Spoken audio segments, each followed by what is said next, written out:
In this episode, we'll be building a barn and silos, hooking up our harvester to said silos, and setting up farms for our cows, chickens, and more. And here we are back in our farm area. Obviously, last episode we worked on our big old crop farm and our harvester. Now, as you know, I ran out of time last week to actually hook up our harvester to any kind of storage system, but I've at least been able to think about it a little bit more how I want it to work.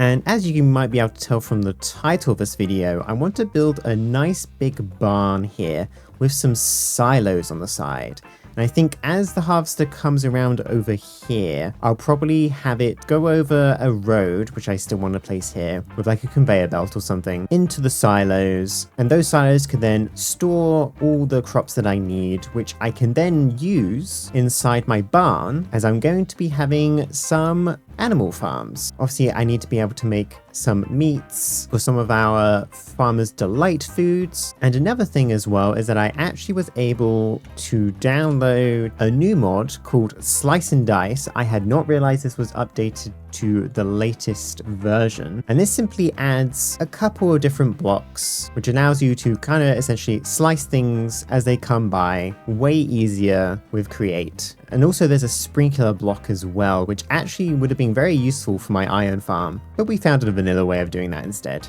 But yes, this also means that if we look at some of our recipes over here, we can now use mixes from Create to actually create some of these meals. So that helps streamline our system once we eventually get our restaurants and stuff set up over in our village over here. Okay, so the first thing I'm going to quickly do is place another train station over here so that I can bring my harvester around and line it up with a potential silo. I think I'll place it here for now and just put it on the field's edge. And if we come back over to our harvester, start driving it around, this can also be our first test in seeing how well this harvests everything now that things are mostly grown.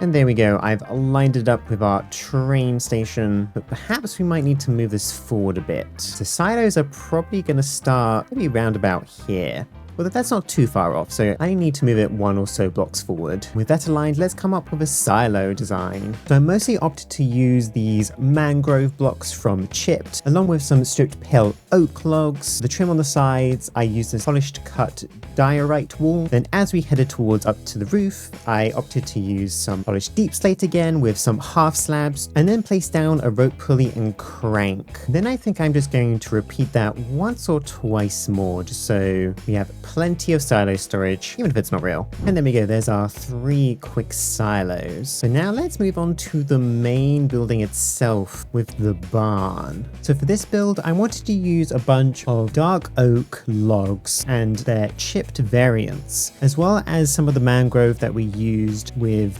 silos. And then I threw in a little bit of white from the pale oak fences. And after realizing I made a mistake and totally skipped that part of the time lapse out, I then started adding azalea leaves and then used more pale oak wood for the center part, added a small balcony and a roof on top. And that's essentially what I want the front to look like. I did use some of these like overgrown chipped variants of dark oak logs, so they kind of blend in with the azalea leaves. And this balcony is so that we can kind of have like hay storage at the top of this barn, kind of like real ones. But now I need to actually build the inside and just obviously the depth of the actual barn as well. It is probably going to come pretty far back because I'm going to need enough room for all the different animal farms. But I spent some time covering up all these holes and then further continuing the building all the way back using the same design principles that I used for the front of the building, with a roof on top, as well as some windows in the center, just to allow a little bit of light into the main building. And there we go, that is the exterior mostly done. Got our roof in, we've got our windows in the roof, and I've just cleaned up the walls on the outside, ready for the interior to be worked on. But the first thing I should really work on is getting this harvester finally hooked up to this silo. Now I realize this distance is actually quite far, further than I was expecting at least, but I still want this to be connected in some way. I just need to figure out how exactly. And I think actually what might be kind of fun and uses Create is use a mechanical bearing with a bar that comes up from the ground here, and then have a conveyor belt that reaches from both sides of the conveyor to the silo. And then whenever the harvester arrives here, it will rotate around to meet the two, and then when it leaves, it will rotate to kind of match with this fence. That way it stays out of the way of the road that's going to be here eventually. For this, I am going to need an observer as well as a comparator. We'll also grab our mechanical bearing, and I think we're going to need a gear shift as well. Now, if I dig underneath our fence here and give us some room for all our redstone, then if we throw down our water wheel here, some water running, it's our gear shift in place with our mechanical bearing on top. Make sure that's facing the right way. I think I'm actually going to move this train station so that it's down here. And then I think I want to place a pulse extender down from the train station and make that about 5 seconds, along with a redstone comparator and an observer coming away from that. Obviously making sure we're actually observing the comparator. And if we get our redstone and attach it to our gear shift, in theory how this should work is that when the train station comes, it will activate this straight away, making this rotate our conveyor belt so that it actually matches in between the two of these. And then once the train leaves, our pulse extender will hold that pulse for an extra 5 seconds to make sure anything coming out of it is still moving across the conveyor belt, and perhaps we'll have to extend that, but it will make sure that things coming off the conveyor belt actually get into the storage, and once it's done, it will swing back around. That's my hope anyway. I've also just suddenly realized I need a sequence gear shift, not just a normal gear shift. Now that we've got our sequence gear shift, we want it to turn by 90 degrees, await new redstone pulse, and then turn by angle 90 degrees back in the opposite direction. So as a quick test, I'm going to just place some of these metal girders down with some andesite casings on top, just to make it a little bit more obvious that it's rotating. And of course, glue that all together. Now, if I get into my harvester, head back, and then hold space, we should come into the train station, and it didn't work. Fantastic news. Okay, a little bit of time figuring out later, I realized that I didn't need the train station at all, but a train observer. As you can now see, there is a redstone signal coming out of that when the train is here, or at least our harvester is here. And then, for example, if we get into our harvester, move back a bunch so we're no longer over the observer, wait a few seconds, and you can see how that rotates. And then if we come back into the station, it will rotate again and be facing towards our harvester, which is pretty much exactly what I want. Now we can start removing some of this casing and replacing it with our conveyor belt. And that's the furthest distance multiple storage interfaces can touch each other. So we then get our shafts underneath and bring our belt all the way across. We can place a brass funnel on our storage interface, then at least for now just an item vault here, and then we can obviously place our andesite casing underneath to make it look like it's a bit more structured. Now we are going to need to be able to actually power this belt, because it's not going to be able to just power itself. I think maybe instead of bringing up power from underneath in the center, I may use some encased chain drives coming from inside of this silo. I think we can probably keep it simple and use a water wheel. And I think I do still want this to look like it has more structure. So if we throw in some girders, and I think if we just glue this all up together, making sure not to grab that brass belt, because I think that should stay where it is. And if we get back into our harvester, move far back enough, an entire conveyor belt system should just rotate with it.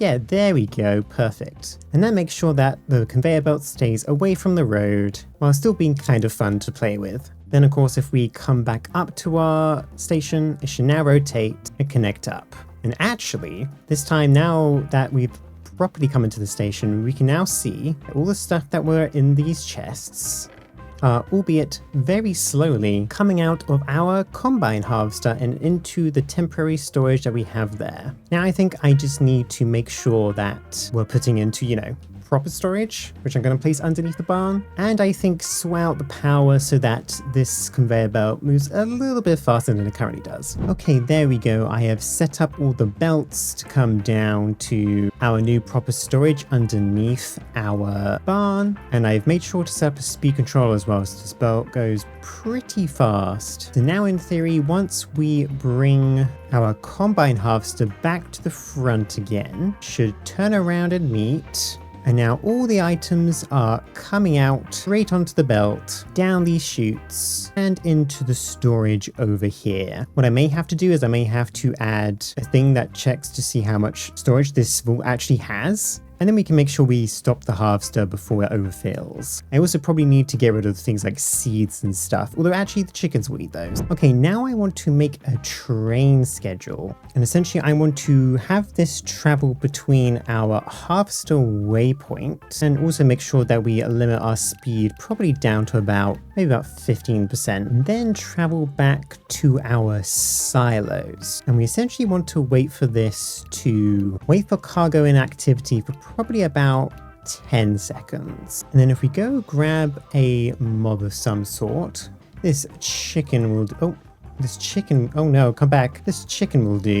We'll place them into our seat over here. There is our chicken. And then if we give them the train schedule, once we reassemble this, there we go. And now the harvester should be going around automatically. Now, I don't know if it's going to wait at the next train station. I told it not to, but I'm not 100% sure how it works. So let's see what happens. Okay, visit the next train station, slow down, and then sped up again. I don't know if I can make it like a waypoint or anything. I need to look into that perhaps. But it does seem to be mostly working. We are missing some crops on the corners and things where it turns around, but that's not a massive deal. Now, what I may do though is retrieve our train schedule and actually switch this to time of day every day at 8 a.m. in game time. We give that back to our chicken once we've reassembled, then they should only leave this spot at 8 a.m. in game every single day, just so it doesn't over harvest. Okay, now I would like to set up some actual pens for our animal farms here, and I'm probably going to have one for each type of the main animals, being cows, pigs, chickens, and sheep.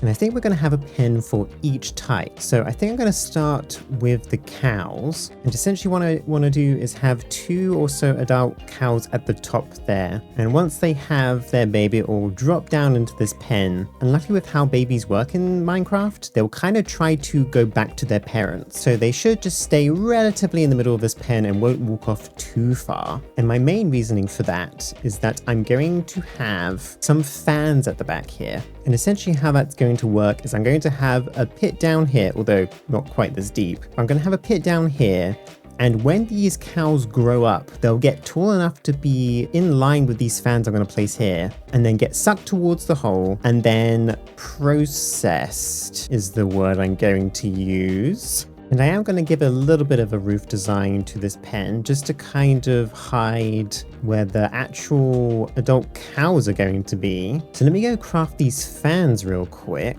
as well as a deployer. Essentially, I'm going to place our fans down here. Then essentially up here, I'll have my little cage that I want for the cows. And we can add our encased fan and deployer here. And this deployer will be the thing that's actually feeding the cows. And this fan is going to be pushing the small cows out of their positions to make sure they don't get accidentally stuck. And of course, those baby cows will then drop down into this lower area. So if I actually go and grab some cows now, conveniently there are 2 in the village over here, and then we kind of place them into this pen. And as a temporary measure, I'm actually going to cover up these gaps and grab some wheat and start feeding these cows, or at least attempting to. And I think I'm going to keep giving them wheat until we have enough cows in here to make this cow farm relatively efficient. While we do that, let's try and hook up all our different fans and stuff to some form of power. And there we go, I've just used some water wheels for now. We're going to have to think of a proper power solution over this part of the world, but not right now. And then to prevent us from also being sucked in by the fans, I am just going to place some panels down with some glass in it so that we can still see into the pen but don't get pulled in. And that's essentially the main gist of the pen part. However, I'm going to quickly break this encased chain drive and actually start figuring out how we're going to move the cows out from this pen into some form of chamber. So I think essentially they're going to get pulled by the fans into the water stream, drop down into this hole, and then if we get another deployer here and switch this to attack mode, that will essentially just punch the cows a bunch until they die. You can remove the items from it using a belt directly from the deployer into our vault. Though I may actually make a separate vault for this, as altogether this might be a little bit too much. And there we go, there's that mostly set up. And hopefully whenever it punches a cow over here, it should place all the XP and beef into this item vault over here. And yes, I do plan to actually make down here look a little less ugly, but you know, proof of concept and all that stuff. Hey, while I wait for these cows to breed even more, I think I'm going to start building the other pens ready for the other animals. Okay, that is the 4 main pens set up. And you may have noticed that in these 2 pens, I've actually raised the floor up slightly. And that's purely because pigs and chickens are a different size to cows and sheep. So they need to be elevated by half a block so that when they turn into adults, they are actually pulled in by the fans properly. Now I just need to go find some sheep, chickens, and pigs, and we can get those breeding as well. And with our animals in, I can start throwing things like seeds, carrots, and more wheat into the pens to actually breed up some more. After a little bit of time, we do have some chickens down here. I did kind of realize that this setup doesn't mean I can add more chickens to this, but I can probably go find more and just shove them in. But we do have a few chickens down here, as well as some eggs. Actually, you know what? I'm going to pick them up right now and throw them. And hey, we got 2 extra chicks from that. Although they just fell into the hole, which is not what I wanted. And now I think I have enough cows. I'm going to throw in some more wheat into our hopper over here. And there we go. We have our first cow that's dropped down below. And you can kind of see that they're staying kind of in the middle as they're still trying to reach their parents up above. So that should prevent them from falling into the hole.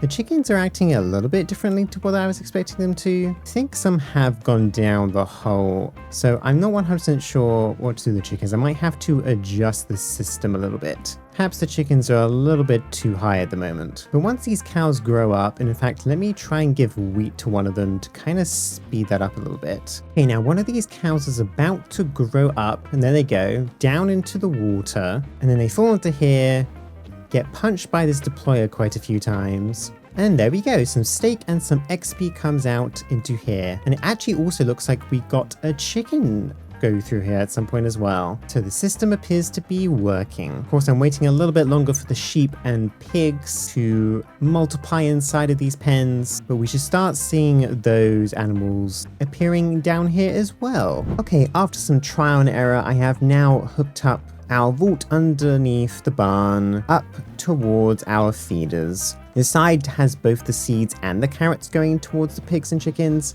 but there's very much an excess of seeds. I might have to solve that one, perhaps throw some away and only hold on to a certain amount. But this one pulls in wheat, and of course they all get stored in these barrels and hoppers ready to go into deployers and feed our animals. One issue that was occurring, especially with the chickens, was that they were falling down the hole in advance, and there's a few pigs down here as well. But basically I've essentially just added a slab and made sure that the deployer was high enough, so they should stay alive until they become adults, and then we punch the crap out of them.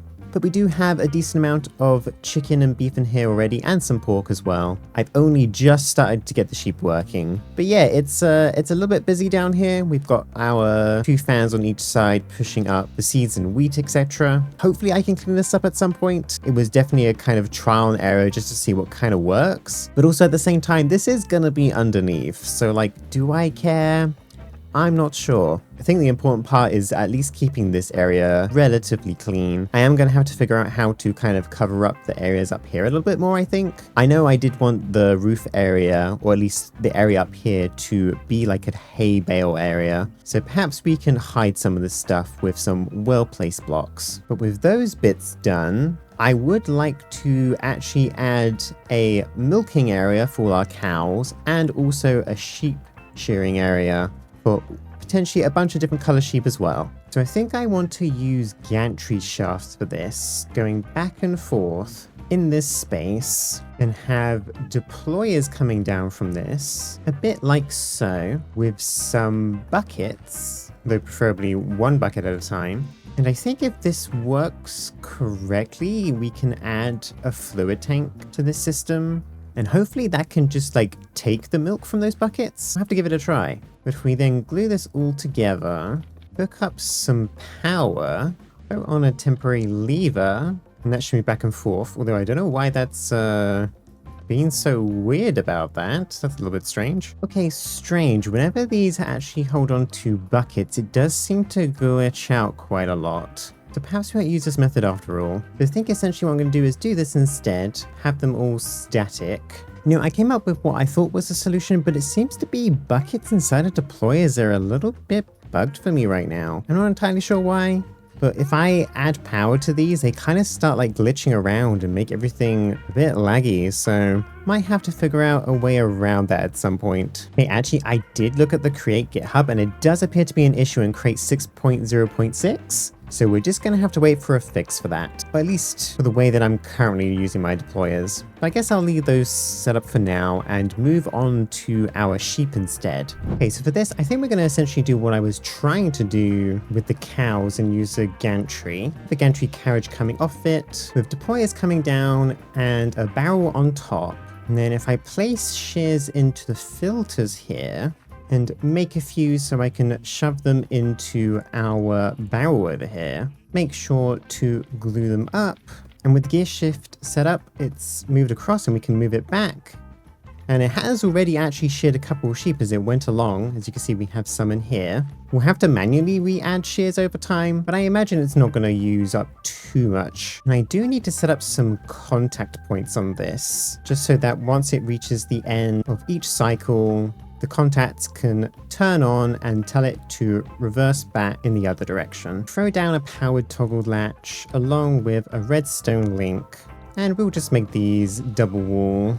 And there we go. It moves back and forth every time it touches that contact link. Now I might actually want to slow this down, as it's honestly going probably way too fast. Come back to our workshop and make some rotational speed controllers. And we'll place that here instead of these. And I think we can probably leave that to about 16 actually. And I've slowly been stealing sheep from the pen next door just to make sure that we actually have enough sheep for this pen over here. And I'm going to need to dye a bunch of these sheep so we can get all the different colors. Now I do have some dye in here already, so we can reuse this stuff. And vary mixings later. I think I've gotten all the dyes, at least when comparing to this list up here. So we can start dyeing some of these sheep, although I think I have to wait for them to actually be shearable. Can dye the babies, so let's do that. And a little bit of patience later, I believe I have one of every single color, as you can kind of tell from the moving barrel. But now we need to actually empty out from this into a separate storage that I can access. Stop this for now and add our portable storage interface.